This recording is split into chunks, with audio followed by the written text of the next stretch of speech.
il y a un instant précis où le monde bascule. Un instant minuscule, mais qui laisse une trace brûlante dans la mémoire. C est le moment où on réalise que la loyauté que on croyait acquise peut être dissoute en un souffle, que la parole donnée peut être renversée sans trembler, que l'équilibre que l'on pensait solide repose en réalité sur du verre. Tout homme connaît cet instant. Ce vertige, ce coup porté au plexus, impossible à oublier, le sentiment de trahison, le mépris silencieux, le chaos. Un chaos qui ne vient pas seulement de l'autre, mais de la manière dont notre propre monde intérieur se fracture face à l'imprévu. Et c'est là que se trouve la porte d'entrée vers Machiavel. Non pas un Machiavel caricatural, obsédé par la manipulation, mais un Machiavel qui dissèque les forces invisibles qui dominent les hommes sans qu'ils le remarquent. Ce qu'il appelait la fortuna. Une énergie changeante, séduisante, imprévisible. Une force qui prend parfois le visage du féminin dans l'imaginaire de son époque, mais qui symbolise avant tout l'instabilité du réel. Une instabilité qui fait trembler ceux qui n'ont jamais appris à se gouverner eux-mêmes. Le premier choc est d'admettre que ce chaos n'est pas une anomalie, c'est la règle. Et pourtant, combien de fois as-tu exigé du monde une logique qu'il n'a jamais promise? Combien de fois as-tu accusé l'autre d'inconstance, alors que c'est était ton propre manque des axes qui t'exposait à la chute? La douleur de la trahison n'est pas seulement la douleur d'être trahi, c'est la douleur de découvrir que tu avais construit ton équilibre sur la validation une présence extérieure. C'est la douleur de réaliser que tu n'étais pas encore le gardien de ton propre royaume intérieur. Et Machiavel, dans son italiénité violente et lucide, aurait murmuré que ce n'est pas l'autre qui t'a brisé, c'est ta dépendance envers l'autre. La dépendance est un poison lent. Elle colore chaque geste, chaque attente, chaque illusion. Tu attends de l'autre une constance que tu n'as jamais exigée de toi-même. Tu veux que ton monde soit stable, alors que tu refuses de bâtir les fondations de ta propre stabilité. Il y a dans ce constat une vérité brutale. Une vérité qui dérange. Une vérité que les hommes tentent de fuir en blâmant le féminin, en condamnant l'imprévisible, sans jamais se rendre compte que leur véritable combat n'est pas là. Le vrai combat est intérieur. Car la nature humaine, dans sa part la plus sauvage, ne se laisse jamais enfermer dans des certitudes. Et Machiavel, loin de réduire les femmes à une essence, décrivait ce jeu de force pour révéler la faiblesse structurelle des hommes qui, ont jamais appris à se tenir debout dans la tempête. Le visage féminin n'est qu'un miroir du chaos, un miroir de notre propre fragilité, un miroir de notre incapacité à naviguer entre instinct, désir et pouvoir. Lorsque tu as senti le mépris dans un regard, la froideur dans une voix, l'indifférence face à ton dévouement, ce n'était pas une condamnation de ta valeur, c'était une épreuve qui révélait le manque de souveraineté en toi. Car un homme maître de lui-même ne s'effondre pas devant la distance. Il ne se désintègre pas face à l'incertitude. Il ne se perd pas dans le besoin d'être choisi. Ce que Machiavel dévoile, c'est que la véritable puissance ne vient jamais de la domination. Elle vient de la maîtrise de soi, la maîtrise de ses impulsions, la maîtrise de ses attentes, la maîtrise de sa direction. La fortuna n'est pas une ennemie, elle est un test. Elle appelle l'homme à se dépasser ou à s'effriter. Elle récompense celui qui avance, elle dévore celui qui hésite. Chaque relation révèle ce rapport de force invisible.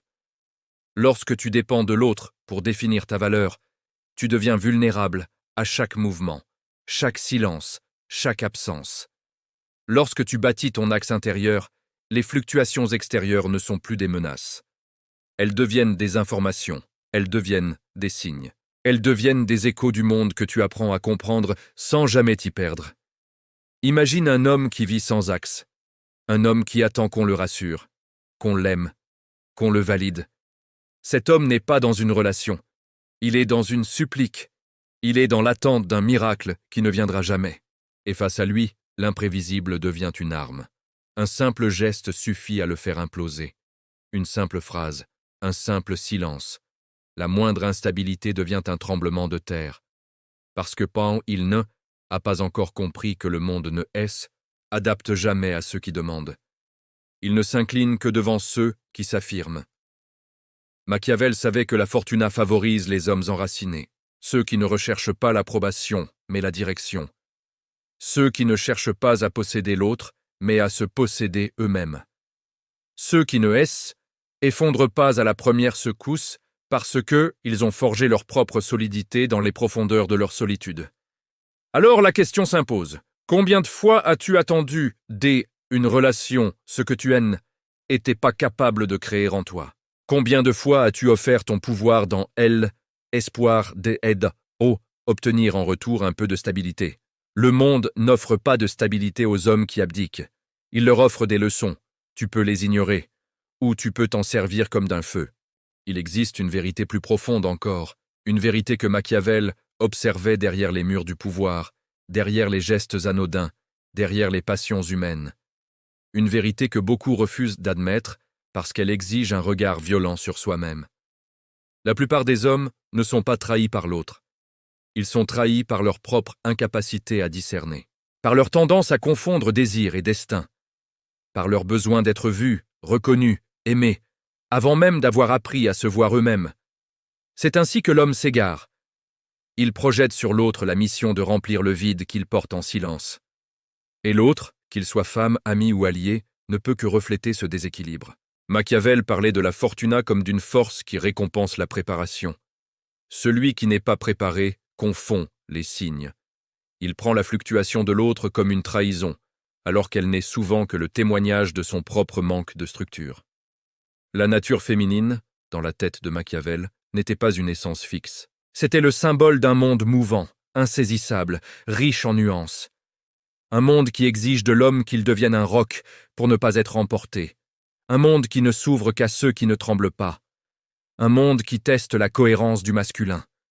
Parce que tout ce qui est instable trouve instinctivement les failles de ce qui est fragile. C'est une loi fondamentale. Une loi silencieuse. Une loi que tu as sans doute déjà ressentie sans jamais la nommer. Lorsque tu n'es pas centré, l'autre le perçoit immédiatement. Lorsque tu doutes, l'autre le ressent. Lorsque tu cherches à plaire, l'autre te regarde comme si tu t'éloignais de toi-même. La perte d'authenticité déséquilibre. Elle ouvre la porte au chaos, et Machiavel aurait dit que le chaos ne vient pas de l'autre. Il vient de l'homme qui a cessé d'être entier. Chaque homme connaît ce moment où il se rend compte qu'il s'est trahi en premier, qu'il a renoncé à ses limites pour acheter la paix, qu'il a renoncé à ses principes pour éviter l'abandon, qu'il a renoncé à sa dignité pour obtenir un sourire. Et lorsque le monde finit par lui tourner le dos, il accuse l'autre. Il condamne l'instable. Il accuse le féminin. Mais au fond, il sait. Il sait que c'est sa propre renonciation qui l'a mise à genoux. Le féminin n'est pas le problème. Le problème est de se perdre soi-même dans l'espoir d'être aimé. Tu as dû voir un homme faire cela. Peut-être que cet homme, c'était toi. Machiavel écrivait que la fortuna aime les hommes audacieux, non pas les hommes impulsifs, mais les hommes enracinés, ceux qui marchent avec certitude, même lorsque le sol tremble. Ceux qui n'attendent pas qu'on leur confirme leur valeur. Ceux qui ne demandent pas la permission d'exister. La présence masculine, la vraie présence, ne se mendie jamais. Elle s'impose par sa constance, par sa clarté, par sa cohérence. Lorsque tu deviens cohérent, tu ne crains plus les mouvements de l'autre. Car ces mouvements ne décident plus de ta trajectoire.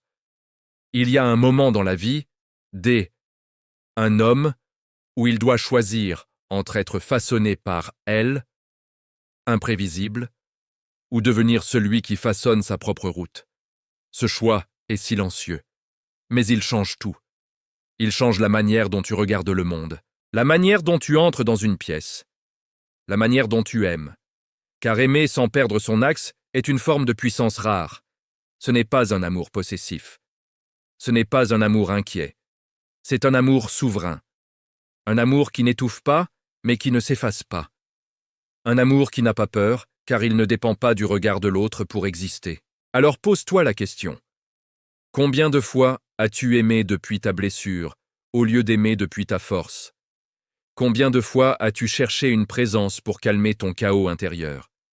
Combien de fois as-tu confondu affection et ancrage? Ce n'est pas l'autre qui doit t'ancrer, c'est toi, c'est ta responsabilité, ta mission, ta fondation. Et c'est là que réside la beauté brutale du message de Machiavel. Le monde est instable. Le féminin est mouvant. Les relations sont changeantes. Mais un homme entier ne se laisse pas emporter. Il apprend à naviguer. Il apprend à observer. Il apprend à comprendre les mouvements de la vie, non pour les contrôler, mais pour ne pas s'y dissoudre. Il existe dans tout homme une part qui refuse de mourir. Une part qui sait exactement ce qu'elle doit devenir. Une part qui, face à l'instable, ne veut plus trembler. Cette part veut se réveiller. Elle veut se dresser. Elle veut retrouver la place qui lui revient. Et c'est ici que la tension grandit. Car lorsque tu commences à te reconstruire, le monde autour de toi change de visage. Ce qui te dominait ne te domine plus. Ce qui te blessait ne t'atteint plus de la même manière. Ce qui te faisait douter devient une occasion de t'affirmer. Et si ces mots résonnent, laisse une marque. Pas pour moi, pour toi. Pour témoigner que tu refuses le rôle de spectateur silencieux de ta propre vie. Un commentaire n'est pas une décoration, c'est une déclaration. Et c'est là que surgit un point que Machiavel observait avec une précision presque chirurgicale. Elle, homme qui reprend possession de lui-même, ne devient pas dur, il devient clair. La dureté est un masque pour ceux qui ont peur d'être vus. La clarté est l'armure de ceux qui n'ont plus besoin de se protéger. Un homme clair n'élève pas la voix. Il n'impose pas. Il ne menace pas. Il ne se disperse pas en gestes inutiles. Il avance, avec une lenteur calculée. Avec une présence qui dérange les insécurités environnantes. Car l'homme clair n'offre aucune prise à la manipulation. Et c'est cela qui déstabilise le plus elle, instable. Elle, impossibilité de déplacer celui qui ne vacille plus. La nature féminine, dans les écrits et les observations de Machiavel, n'était pas un problème à résoudre. Elle était une réalité dynamique, une énergie qui oscille, qui ressent, qui teste, qui répond au monde avec une sensibilité que beaucoup d'hommes ne comprennent pas, parce qu'ils n'ont jamais appris à ressentir leur propre monde intérieur. Lorsqu'un homme n'a pas de centre, toute variation extérieure lui apparaît comme une menace. Lorsqu'un homme a un centre, les variations deviennent des signaux, des informations, des mouvements naturels de la vie qu'il sait interpréter sans se perdre. C'est Balsing, et là que se crée la véritable distance entre elle, homme souverain, et elle, homme fragile. Le fragile réagit à tout. Le souverain ne réagit qu'à ce qui mérite sa réaction. Le fragile interprète chaque changement comme une attaque. Le souverain comprend que le changement fait partie du vivant. Le fragile cherche à fixer l'autre dans une forme rassurante. Le souverain laisse l'autre être ce qu'il est, car il sait rester lui-même. Cette posture change tout dans les relations, dans l'amour, dans la manière d'exister dans le monde. Il y a une vérité que très peu osent admettre. La plupart des hommes ne souffrent pas du comportement des autres, mais de leur absence de structure intérieure. Machiavel l'aurait dit autrement, peut-être plus froidement, mais le sens reste le même. Elle call homme qui ne appartient pas est toujours victime de ce qu'il entoure. L'homme qui s'appartient n'est victime de personne. Il peut être blessé, oui, touché, oui, ébranlé, parfois, mais jamais détruit. Car sa fondation n'est plus construite sur le regard de l'autre, mais sur une colonne interne que rien ne peut lui arracher. Lorsque tu regardes ton propre passé, tu peux probablement identifier les moments où tu as laissé quelqu'un déterminer ta valeur. Les moments où un geste, un silence, une absence t'a fait croire que tu étais moins. Ces moments ne prouvent rien sur l'autre. Ils prouvent seulement que tu n'étais pas encore devenu ton propre axe. L'homme qui dépend des fluctuations du féminin pour se sentir valide se condamne à vivre dans un perpétuel vertige. Ce vertige n'est pas une fatalité. Il est une invitation. Une invitation à se redresser, à se forger, à devenir un point fixe dans un monde variable. Et voici le secret que beaucoup veulent entendre, mais peu veulent appliquer. L'instabilité extérieure cesse d'être une menace lorsque l'intérieur devient infracassable. Il ne s'agit pas de devenir froid, ni de devenir distant, ni de devenir insensible.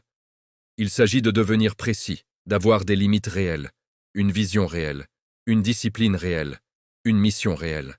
Un homme qui ne poursuit aucune mission se noie toujours dans les mouvements des autres. Un homme qui avance n'est emporté par personne. Le féminin teste, non pas pour détruire, mais pour percevoir la qualité du masculin qui se tient devant elle. Ce n'est pas un jugement, ce n'est pas une manipulation, c'est un instinct qui détecte immédiatement si l'homme est aligné ou s'il joue un rôle. L'homme aligné inspire naturellement confiance, attirance, respect. L'homme désaligné éveille inconsciemment le chaos. Pas parce qu'il est mauvais, mais parce qu'il n'est pas entier. Le monde réagit toujours à ce que nous sommes intérieurement, même lorsque nous essayons de le cacher. Alors voici la question que Machiavel poserait à un homme d'aujourd'hui s'il observait nos comportements modernes. Es-tu maître de toi, ou bien cherches-tu encore quelqu'un pour te dire qui tu es?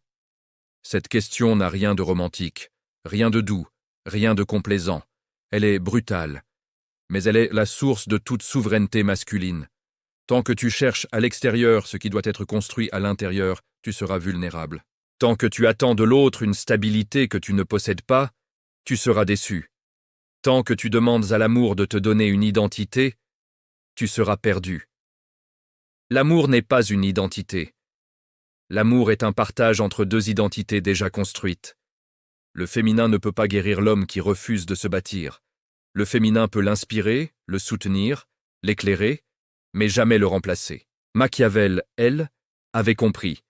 Elle, homme, doit posséder sa propre forteresse avant de ouvrir au monde.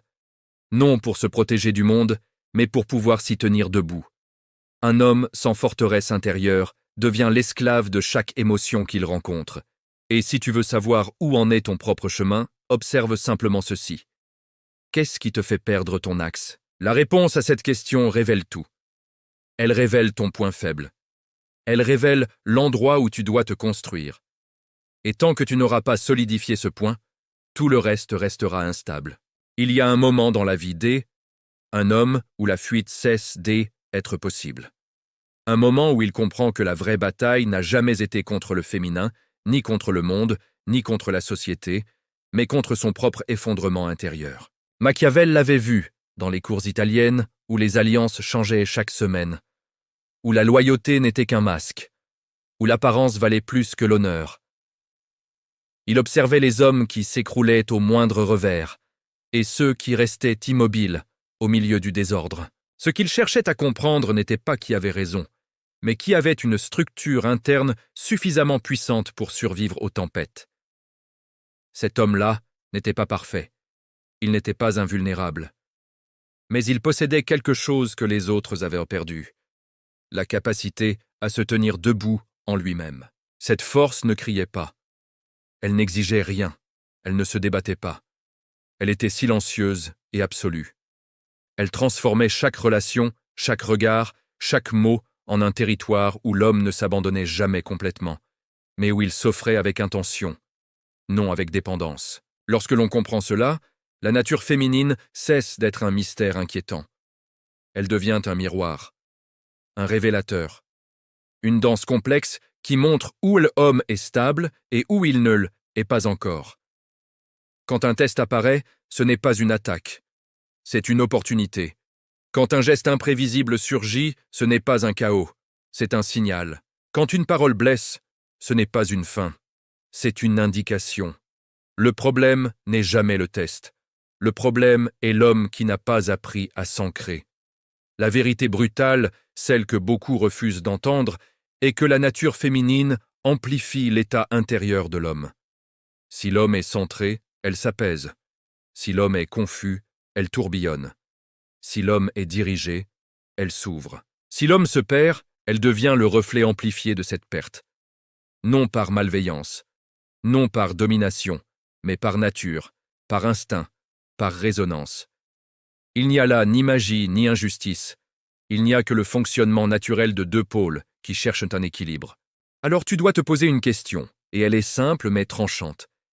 Quelle partie de toi vacille encore sous la pression du regard d'une femme? Quelle fissure en toi se réveille quand l'amour devient incertain? Quelle peur se manifeste quand l'autre cesse de te valider?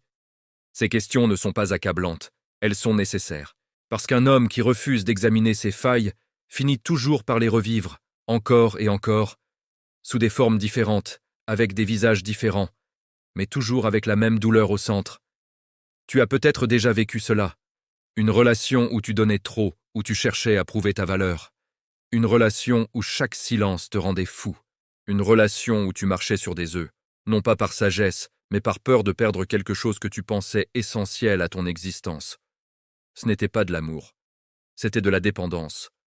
Ce n'était pas de la connexion. C'était une quête de reconnaissance. Et cette quête rend tout homme vulnérable à l'instabilité du monde. Mais il y a un autre chemin. Celui que Machiavel, dans ses écrits les plus austères, indiquait entre les lignes. Un chemin où l'homme cesse de chercher à contrôler l'autre et commence à contrôler son propre royaume intérieur. Un chemin où il cesse de réagir et commence à orchestrer. Un chemin où il cesse de se définir par les fluctuations externes et commence à se définir par la discipline, la direction, la vision. Un chemin où il devient, progressivement, un axe dans le monde. Un axe ne bouge pas inutilement. Un axe ne tremble pas. Un axe n'a pas besoin de prouver sa valeur par la force. Il existe, et ce simple fait réorganise tout autour de lui. C'est ce que tu dois incarner. Non pas une version théorique de la force, mais une force réelle, éprouvée, construite par les choix difficiles, les silences assumés, les limites fermes, la solitude transformatrice. Un homme devient souverain lorsqu'il arrête d'attendre que le monde le reconnaisse. Il devient souverain lorsqu'il commence à se reconnaître lui-même. Et maintenant, une seule question reste. Une question qui découle de tout ce que tu viens d'entendre. Une question qui ne demande pas une réponse parfaite, mais une réponse vraie. Quel type d'homme veux-tu être à partir de maintenant? Celui qui se laisse entraîner par les émotions des autres, ou celui qui crée la gravité silencieuse autour de laquelle les autres se stabilisent? Celui qui vit dans l'attente d'une validation, ou celui qui marche avec une direction que personne ne peut lui enlever? Celui qui répond seul au chaos, ou celui qui incarne la structure que le chaos contourne? Si tu veux marquer ce moment, si tu veux descendre un étage plus profond dans ton propre devenir, alors laisse une trace. Pas pour moi, pour toi. Un commentaire ici n'est pas un simple message, c'est une déclaration. C'est la preuve écrite que tu refuses d'être le même homme qu'hier. C'est la première pierre de ta propre forteresse. Et avant que cette voix se retire, garde ceci en toi. La nature féminine n'est ni ton ennemi ni ta bouée. Elle est un miroir, un révélateur, une invitation. Et le seul homme qui peut y tenir sans y perdre est celui qui se qu'appartient entièrement. Tu connais déjà ta faiblesse. Tu connais déjà tes blessures. Tu connais déjà ton manque d'axe. La question est simple. As-tu enfin décidé de te construire?